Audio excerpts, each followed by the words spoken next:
G'day fam, I'm Jen Teeser. And I'm Kyla Musselman, and together we are the ladies of Tits and Teeth podcast. Now produced by TNT Productions. Oh yeah, we upgraded. This podcast is for every theater lover out there. We've got the juicy details and behind the scenes magic that goes into theater creation. It's fascinating. This season, we are bringing you something extra special. We're collaborating with the Canadian Guild of Stage Directors and Choreographers to bring you a series of 8 episodes centered around assistant and associate directors and choreographers from some of the industry's best. As always, our vibe is all-inclusive, educational, and inspirational. So if that vibe's with you, then buckle up, legends, and away we go. Hello. Welcome back, and thank you for joining us for another awesome episode in this series. Now, get ready to take some notes, friends, because Stephanie Graham is about to drop some knowledge on you today about developing, producing, and pitching your own work.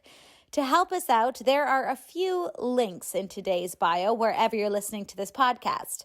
There is a link to the Canadian Actors Equity Association agreements page where you can read more about all the agreements we talk about in this episode. There is a link to the Canadian Fringe Festival website where you can find all the fringe festivals across this country. And finally, there is a link to the MTI website for a particular part in this episode. It might have something to do with Annie. It definitely has something to do with Annie. You'll also hear some guest voices in this episode. As a reminder, this lecture took place while on a Zoom call with the participants of the Assistants and Associates program, and a few of them have some awesome questions for Steph. All right, let's get into it, folks. Here we are with the incomparable Stephanie Graham. We are here with the brilliant and wonderful Stephanie Graham, who we all love. She's got over 25 years of experience in the industry. Stephanie is one of Canada's most sought-after director and choreographers. Stephanie has directed and choreographed at theatres across the country, including the Globe Theatre, Royal Manitoba Theatre, Neptune Theatre, Grand Theatre, Thousand Islands Playhouse, Stephenville Festival, Capital Theatre, and more. She's a passionate educator and mentor and has worked at her alma mater, Sheridan College, as well as Randolph, George Brown, and Queen's University. She is the artistic producer for Torrent Productions, the co-founder of Theatre Making Movement. She is a founding board member of the CGDC. She is also an intern artistic director for the musical stage company and artistic associate at the Globe Theatre.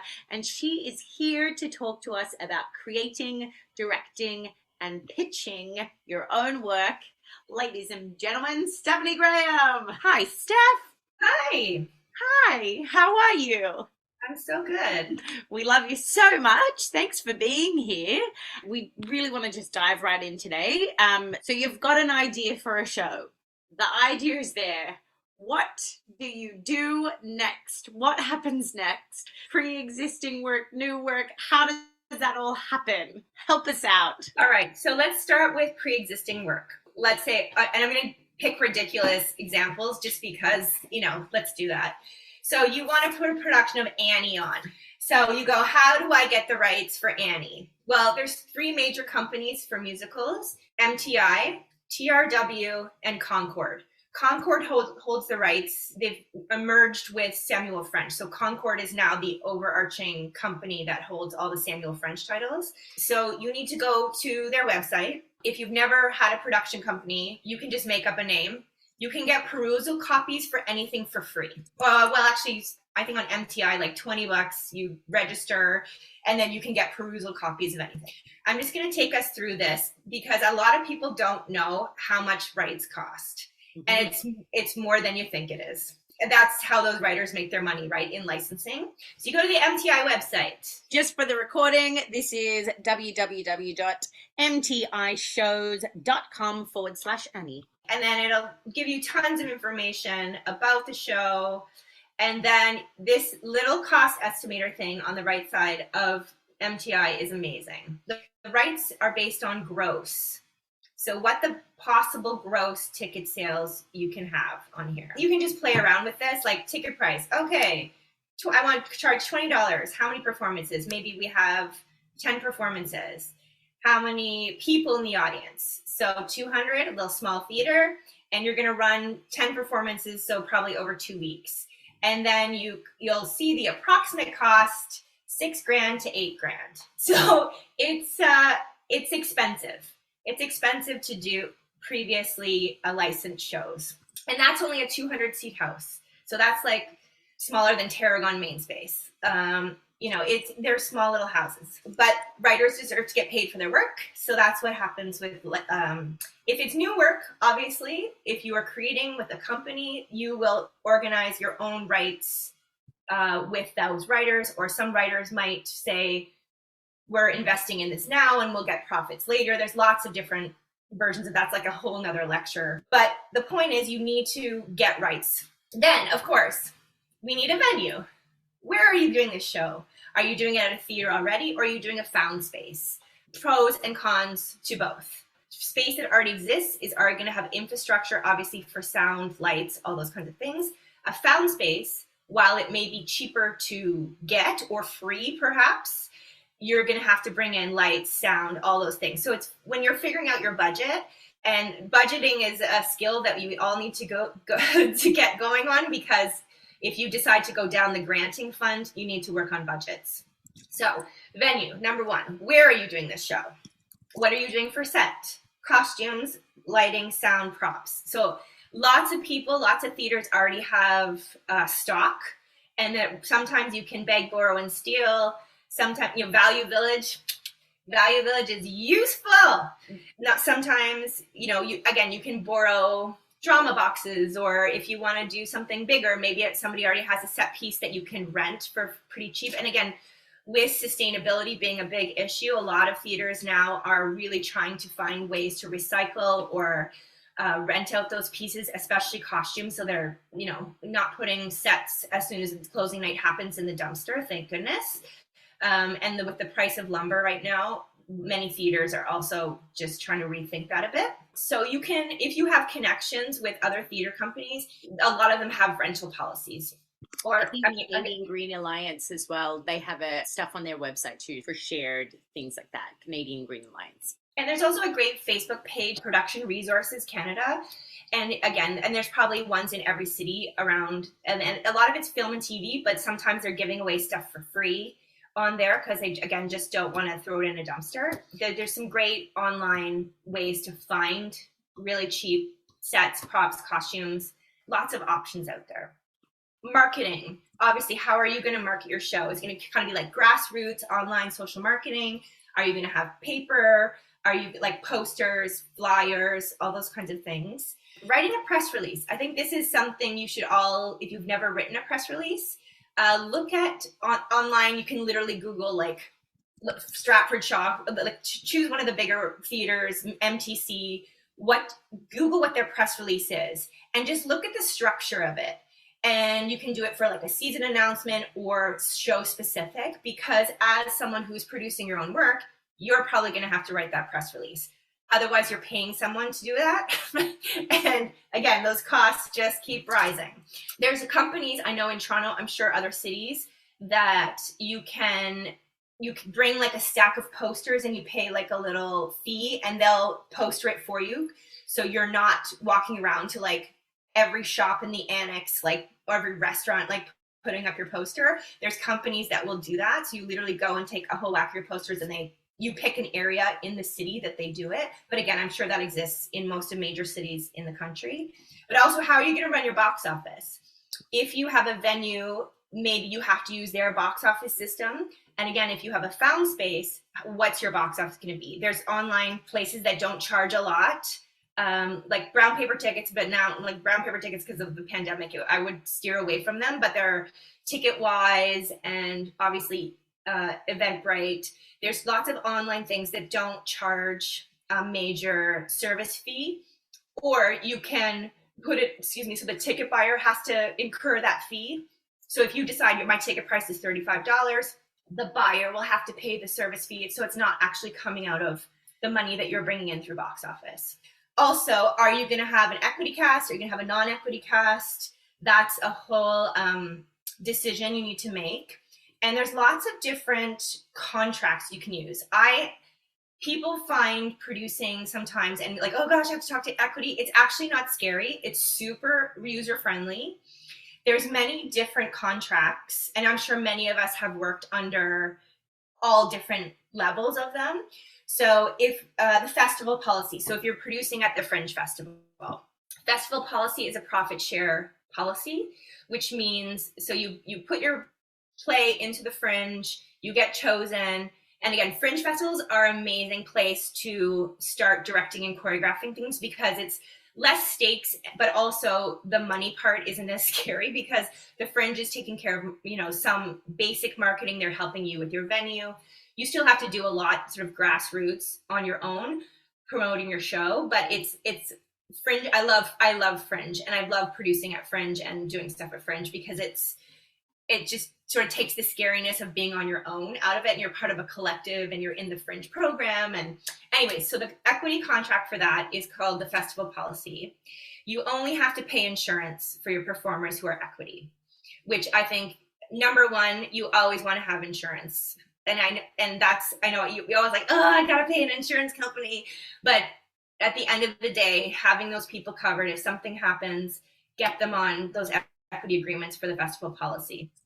And then profit share, you basically just share equally amongst you or you had set out terms ahead of time. Like obviously if you're directing and producing, you can decide with the company, I get 2 shares.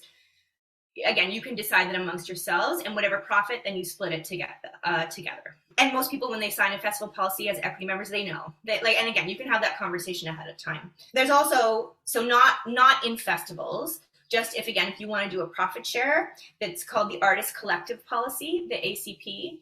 And it's basically the same thing as a Fringe festival, but you're just not within the tent of a Fringe festival. And again, there's a Fringe festival website. There's Fringe festivals across this whole country.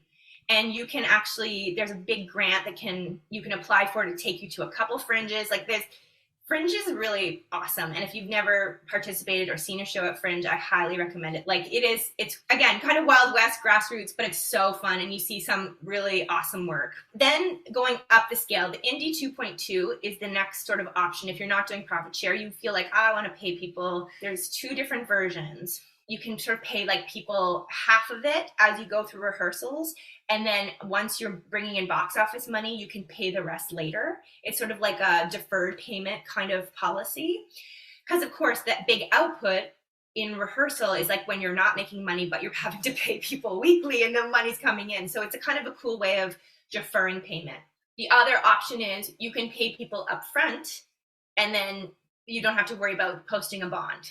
Bonds. Okay. Equity usually requires a bond. And I'm sure many of us know this from working on equity contracts. A theater has to post a bond ahead of time.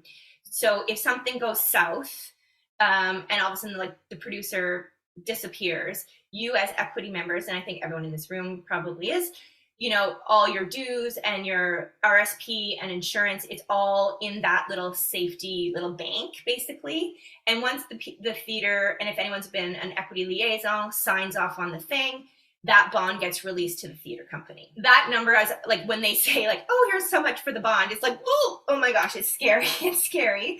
But that money is for safety for our collective equity members. But the option also is that if you pay people up front, you don't have to post a bond.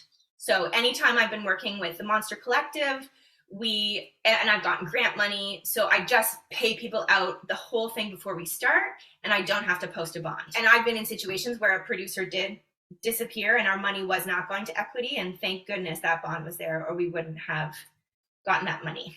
Then the DOT.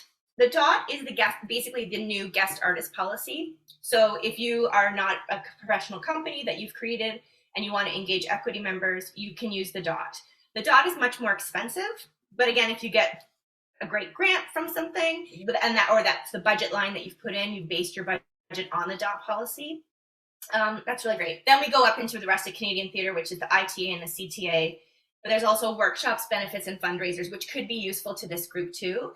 That like a workshop, if you want to workshop your new work, there's really reasonable rates for daily, hourly work, weekly, that to get a group of people together, and benefits and fundraisers. Like I think this is also too, if you're doing new work and you want to, like if it's a new musical or something, or even a play reading, you could do it as a benefit. So again, you only have to pay people insurance. That's it.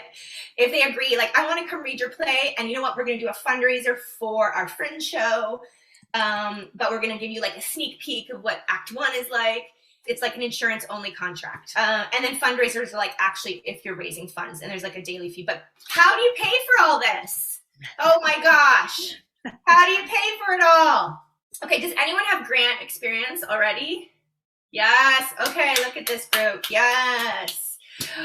This is a skill and a class that I think everyone should be taught in theater school, and they don't. And it's so ridiculous. So if you at your local, usually there's grants at 3 levels, like city, provincial, and then the Canada Council is the overarching Canadian one.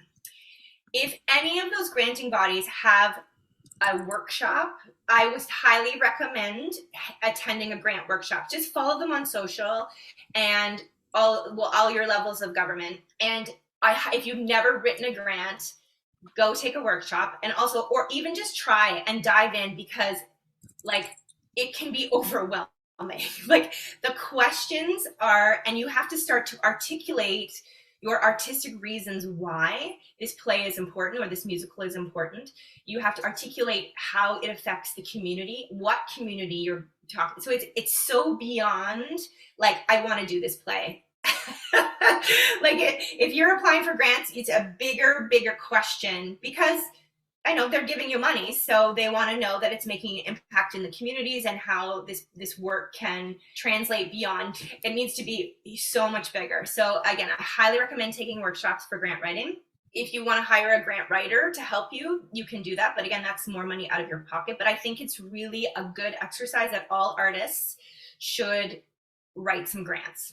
I would say also start with like your local, because the Canada Council ones, if anyone's written a Canada Council grant, they are, again, I always click on it that first day and my heart goes like, and my stomach drops, and I'm like, okay, here we go. You know, because, that list of questions is long. But if you're really passionate about the work and what you want to say and what you want to do, it actually hopefully will flow out of you of why you think that is, artistically important to get this grant. Grants also have pretty specific criteria.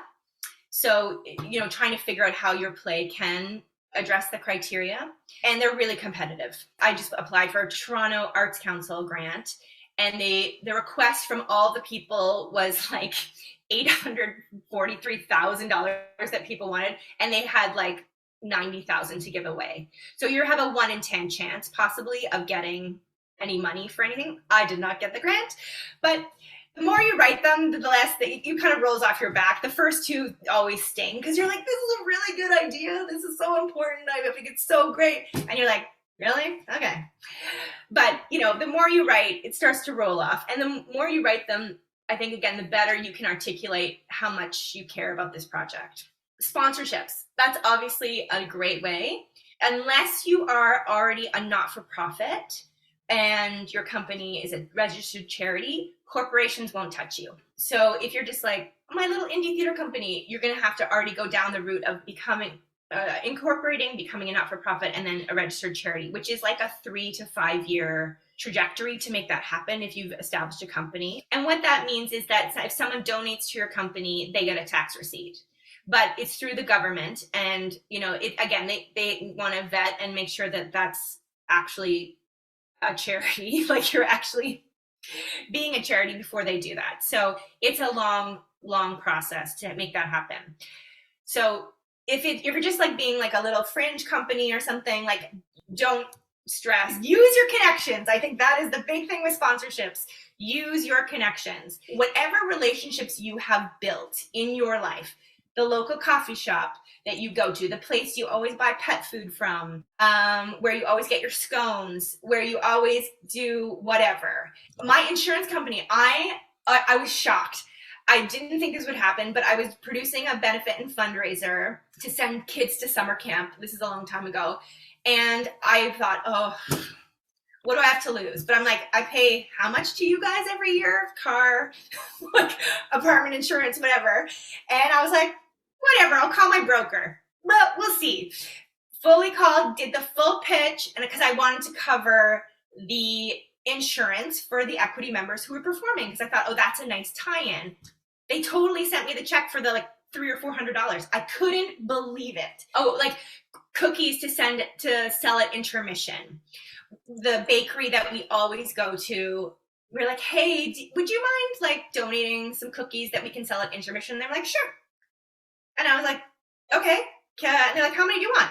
And I was like in shock. I mean, they're a bakery that does very well. So they were like, it's not a big deal for us to make more cookies, which we sold for $2 each at intermission, which like that, you know, and it doesn't seem like a lot, but if you sell a lot of cookies at intermission, that pays for like, again, maybe that costume you had to buy or anything. So, you know, use the connections you have. Crowdfunding kind of goes up and down in popularity. But again, it's sometimes worth doing if you know that you can reach out to a large network and everyone can give, you know, $5, $10. If you have a lot of people, it actually can add up sometimes. In-kind donations. And that's kind of like that cookie example. So somebody gives something that, I don't know, a piece of plywood, whatever, to build your set. Instead of money, they're donating things. Just to say as well, that's like what a great spot for everyone to dive off and then go and do further research on that. Yeah. But that was incredible. So much information, and it's all essential. Like these are the things, like you said, that we don't learn at theatre school, but it's essential. We need to know it. And yeah, and you don't know what you don't know until you don't know.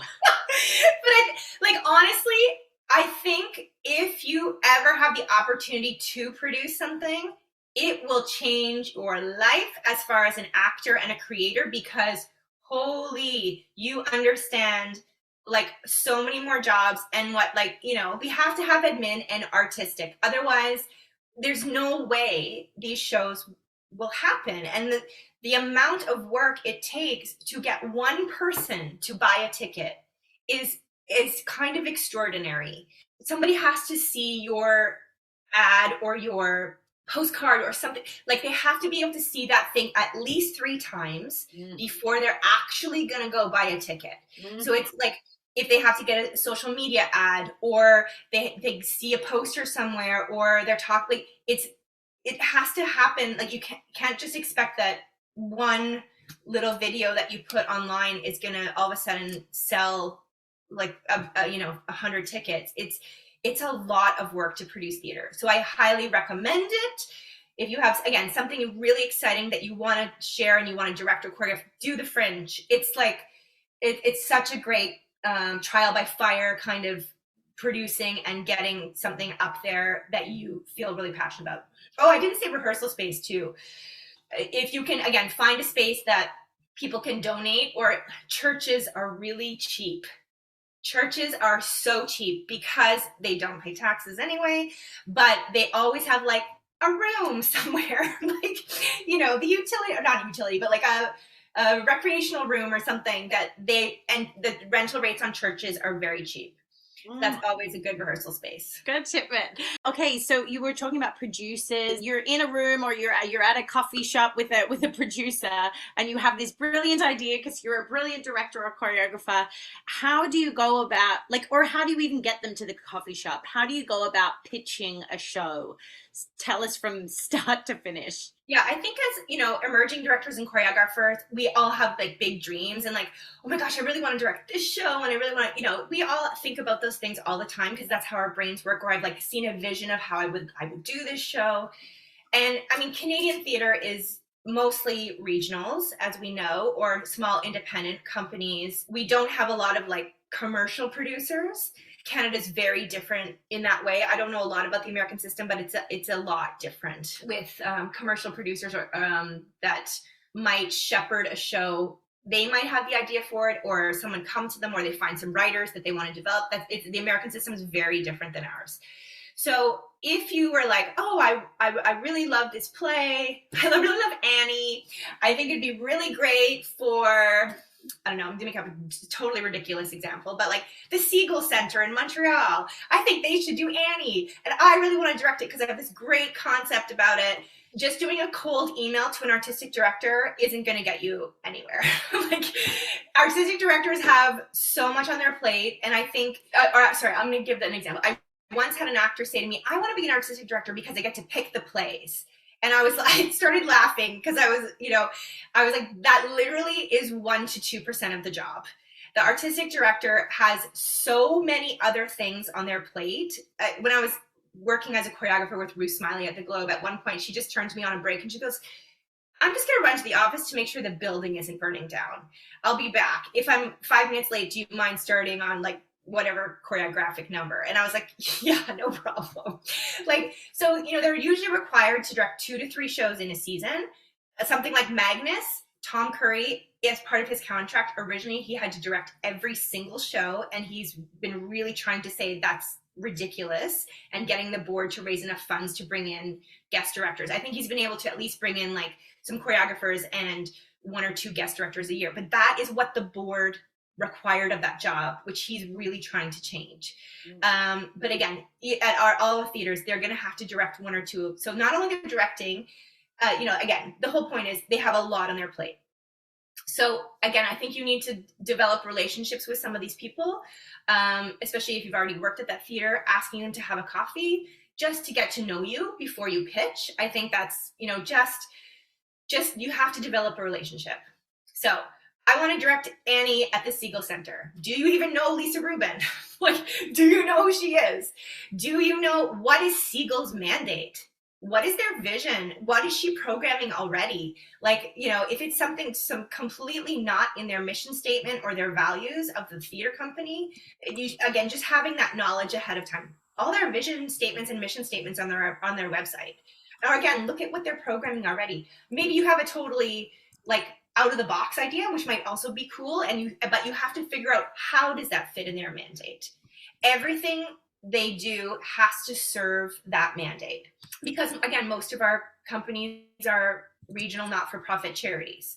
So the board sets those mandates, and then you as staff, artistic directors and all this, they have to live up to that mandate, and everything choice you make, how does it relate to the mandate? And that goes with play selection. Okay, so you have this great relationship with Lisa Rubin at the Seagull, Annie, and you're gonna pitch it, and you're gonna say how you think it fits in the mandate. If you're really excited about it, maybe they'll get excited about it, and maybe they won't. And you have to just trust that you're putting your intellectual property out there. And not to be super alarming about this, it has happened in the past that people have pitched shows, and that artistic director has taken that idea and either directed it themselves or passed it on to someone else. That can happen in Canadian theater. We would hope that it doesn't. And it can happen for a variety of reasons. Maybe they actually think the play would be better with a director they have in their network already. Or maybe the person already pitched it like a year prior. Like, you have no way of knowing that. Maybe somebody else pitched Annie to Lisa 2 years ago, and it's finally or she's already thought of it, it's already programmed. How far out, this is just a question for you, how far out do you think the theater companies are planning? 2 to 5, Michelle? Yeah, 2 to 3. I'd say 2 to 3. So even if you're like, I want to do Annie at the Seagull next year, no, it's going to be 2 to 3 years, especially if they have new play development programs. There's so much in those pipelines already that we as artists who are contract workers have no idea are actually in those pipelines. But again, if you're super passionate about a play, hopefully that comes across to the artistic director and that they get excited about it too. But just like anything, there's a bazillion factors why perhaps that play can't be done.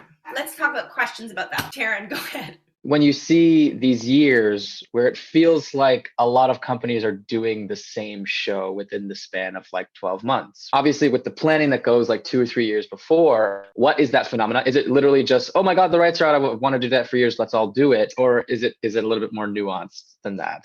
Definitely if a title gets released. Like when Mary Poppins got released, people were like, bang, those rights got released, everybody wanted it because it's going to sell tickets. It's also an expensive show to do, but they know that that's going to be a surefire hit. People love it. Why did everybody program Elf? And why is everyone doing Sound of Music right now? Like over the last 2 years? those sell tickets. And coming out of the pandemic, I think actually at the last PACT meeting, they were talking about this sort of like first year back. And I think 2 companies out of the entire PACT membership increased their audiences from 2019. So they're down numbers of ticket buyers. They're down, obviously, ticket sales. Guess what's going to sell? Sound of Music and Elf, musical wise. Because if you don't have money coming in from the box office, every theater in this country, most of them get grants, but the majority of their operating budgets come from ticket sales. There's very few that are fully grant funded. I can't even think of any. You have to sell tickets. We are in the business of providing, hopefully, a transformative experience, but that comes from ticket sales. Tash. I was wondering if you had thoughts or knew about doing in-concert versions of things and what that is like for a theater company. I feel like we're seeing more of it now maybe than we used to after the pandemic. I would love to hear more about that. Yeah, I think that's a really cool idea, and also to investigate a score. Yeah, and if you can get audience buy-in, I think that's always the interesting, like the Little Night Music that just happened at Kerner Hall, but that, that's set in a concert hall with a full massive orchestra. So, I mean, the example, I guess, would be, they really came out of New York from City Center Encores, where City Center Encores, it's off-Broadway theater, but the mandate is to look at like previous shows and kind of like reimagine them. But they have the full orchestra on stage. Sometimes people have binders and they rehearse in a week. Like, it's really kind of thrown together, and sometimes they're choreography, but they do it in a week. I would just say, what is the buy-in for the audience? Because usually the concert version is like, oh, we get to hear the full orchestration. Because so often now our shows are a reduced band. So I think that's why they get done, to hear that lush sound. But I mean, I think they're awesome. I've attended millions of them, and I love hearing the score. And also kind of like stripping it down to just hearing what the piece is really a beautiful thing. But I guess it's just finding the audience buy-in for that. Emma, did you have a question before we wrap up? I did, yes. I'm curious. I've heard multiple things about pitching to ADs, and some people say like, oh yeah, just email them your entire pitch, and other people say no, like I prefer to have a conversation with them face to face or on Zoom. And I was wondering kind of where you stand with that and what you found worked and doesn't with either of those. Yeah, I mean, I think an email can be a great starting point. I think it's hard to express everything you feel about it over an email. I don't know, that's just me, but that's also like, I love face to face, and I think, and also, oh gosh, don't write an essay in your email. 2 or 3 paragraphs max. They don't have time, they just won't read it. It's, again, their ADs are so busy, like hundreds and hundreds of emails per day so yeah, again, that's me. That might be someone else that just says like, oh, please just send me an email about it. But I think if you can actually get face to face, either on Zoom or for coffee, they understand why. And you always have to have a reason why. Why do we need to do this play? How does it fit into the mandate? Why I feel passionate about. So answer all your like who, what, why, when, where, how, like all the things, but you got to be ready with that. That's great. Thank you. So good, so good. Steph, just to kind of wrap everything up before, do you have any final words of advice for pitching, creating, directing, and for creating your own work? I would say don't wait. Like, I think it's always like, don't be scared. Like, especially, again, I highly recommend Fringe. It is the best way to, like, in a safe environment to like, I want to try this wild idea, go for it. And it's like the stakes are lower, so it doesn't feel as scary, but also just do it. Because then also you learn, like, do I actually like doing this? Or, oh no, I never want to self-produce ever again. Or I never want to write a grant again. I need to find money so I can hire a grant writer. Yeah, I think just do it. Like, don't be scared of self-producing. I think it's such a good learning experience. Just bloody do it, she says. Okay, and then because we are the Assistants and Associates program, why do you think that Assistants and Associates are essential? For so many reasons. I mean, I think depending on the scope of your productions, the best idea doesn't necessarily come from one person. Theater is a collaborative art form. How can I possibly, as the director, have the ultimate answer? I think that I think that's why I love musicals so much, because you have a director, choreographer, and music director. There's many ideas contributing to how to tell this story. And I think an assistant can also help you. I'm currently working with one who's just fantastic, and she's a little more detail, like specific than me, which is as I'm looking at the whole piece, and she's just kind of coming in with these little nuggets, like asking me, and I'm like, oh, that's a really good idea. Go do that. Because I just think, no, the only ego in the room that matters is the show. That's it. No ego, but the show. How do we make it the best it can possibly be? How do we tell it the most clearest way? And again, as the director, I have all the best ideas? Possibly not. Why would I want to even collaborate with someone if I think that way? Oh, so good, Steph. Come on now. Okay, so a couple of our takeaways from Steph from today. She said, budgeting is a skill we all need to get on. She said, grants, it's a good exercise for all artists to write a grant. Sponsorships, use the connections that you have from the community around you. You might be surprised. Pitching shows, what is the theatre's mandate and programming that exists already? She said, don't wait to start on your brilliant idea, friends. Just bloody do it. There is so much learning in that doing.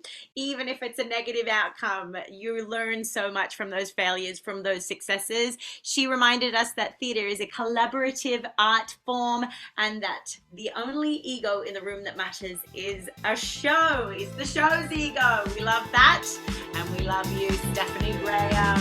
Thanks, everybody. There she is, folks. Stephanie Graham, our Canadian musical theatre queen. We hope you had your pen and paper for that one, and we hope you are getting some amazing takeaways from this assistant and associate series. I know I am, and we only have one episode left. This series is a collaboration with the Assistants and Associates program happening over at the Canadian Guild of Stage Directors and Choreographers. That's CGDC, and that is official CGDC on Insta. Thank you to our brilliant AAP peeps for their thoughtful questions throughout that episode. So you heard the voices of Taryn Kim, Natasha Strolchak, and Emma Wellham. Thank you so much, legends. Shouting out the names of these budding directors and choreographers from the rooftops. Look out, world. So if you want to keep up with all things Stephanie Graham, give her a follow on Insta. She's at @SGrahamChoreo, and you know where to find us, legends. We're on Insta at Tits and Teeth Podcast. Our website is titsandteethpodcast.com. And whatever you're facing out there, mates, keep those tits up and those teeth out, because you got this, we got you, and we bloody love ya.